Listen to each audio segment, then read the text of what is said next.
97.3 Citi FM. Relevant radio, always. Hi, my name is Nathan Quao and welcome to the preview of match day 25 of the Barclays English Premier League right here on Citi 97.3.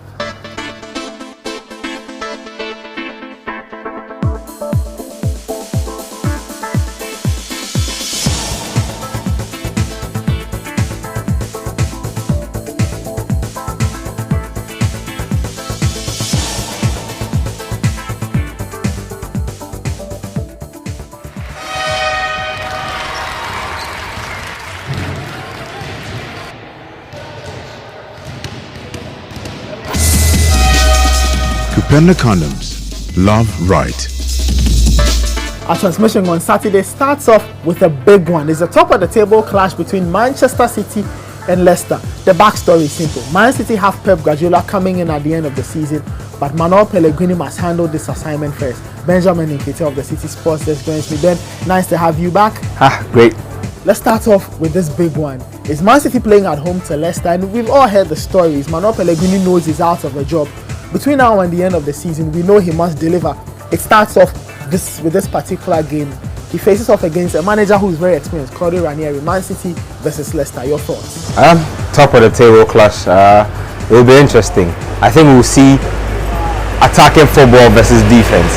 Manchester City will attack. Leicester City will employ what they've done all season, counter-attacking football, but they've scored a lot of goals with it. You can compare their goal scoring stats. Manchester City with a little over 42 goals, I think. Yes, a little 45 goals. Leicester City with 42. They've conceded just about the same number of goals. Not too far apart from each other. But what strikes you most about Leicester City is the number of penalties that they've created. You look at them and they've created a league high, or they've caused a league high 9 penalties. It gives you an idea of how sure this team is inside the opponent's penalty box, and that's surprising even because they don't necessarily thrive on the possession-based game. They play a counter-attacking based game, but it's Jamie Vardy and Riyad Mahrez, their aggression in the final third of the pitch. They nick the ball off you and they make productive stuff happen. The most important part about that Leicester run is the fact that they've not gotten overexcited throughout the season. They've been even killed, they've kept themselves grounded, and they seem to know where they are going. For Manchester City, you have the sense that the announcement of Pep Guardiola, yes, it might attract some positive interest from big players over the summer, but I think that it's a distraction they don't need at this time. I mean, a lot of players are going to be second guessing their roles in the team, and that's the sort of thing you don't want now. But at top of the table class, I think this one should be interesting. So Man City and Leicester City starts us off at 12:45. At 3 p.m. there's Liverpool versus Sunderland, and then lots of people will look at this first and say Liverpool to win, but we've seen how sometimes they've struggled playing at home to whatever kind of opposition it is. Sunderland want to survive. Can they give Liverpool problems on Saturday at 3 p.m? Well, we've seen that Liverpool can score goals on their day, and Sunderland can concede a truckload of goals even when they are playing well. So you just sort of expect an attack-minded game in this one. But for Liverpool, it's funny that they are one of the lowest scoring sides in the league. But if you look at generally the sort of players they have, you'd expect them to be playing better football in terms of attacking football. Roberto Firmino, I think he's done his part. He can't drag the whole team with him. Nona has done his part. He came in for free. I feel that he's played a big role in how Liverpool has panned out, but they do need proper reinforcement. Jurgen Klopp talks about Coutinho and Sturridge being like new signings. I think he's taking a page out of Arsene Wenger's book where you talk about you don't have to sign players because you have injured players coming back in. I feel that those two players will give Liverpool a strong boost, especially Daniel Sturridge. He's been a little more consistent than some of the players who play regularly, surprisingly.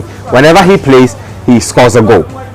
You look at his goal stats, and every time he's been in the setup, he either gets you a goal or he creates an assist. His off-the-ball runs create confusion in the opposing defense. He does all sorts of things. I mean, his intangibles are really valuable to the team. I think that his coming back will give them a spark. If he starts or not, we are not too sure, but we know that at least his presence on the bench will be a spark for his team. For Sunderland, they've got to deal with the absence of Stephen Fletcher. He's moved on to Marseille on loan on deadline day. So Jermaine Defoe is arguably the best forward they have in their team now. Can they go to Liverpool and cause problems? That game is at 3. At 5:30 is a matchup of two very, similar teams. Southampton take on West Ham in a matchup of two managers, two foreign managers, Village versus Koeman.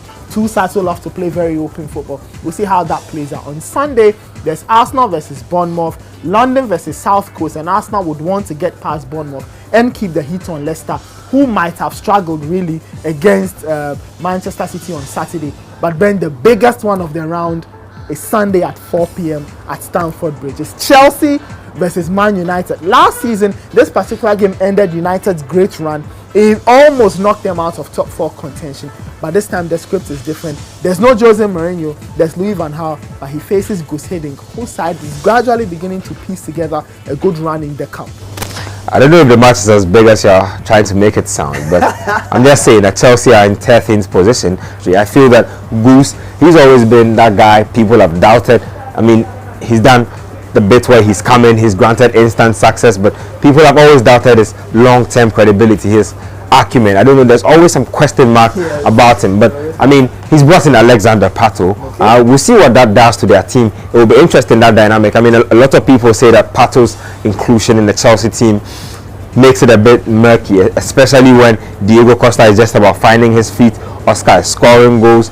I feel that he adds a different dimension to this team. It keeps the opponent guessing as to what this team will play, or as to what they will do in their next game. For United as a team, they have a bit more of a problem.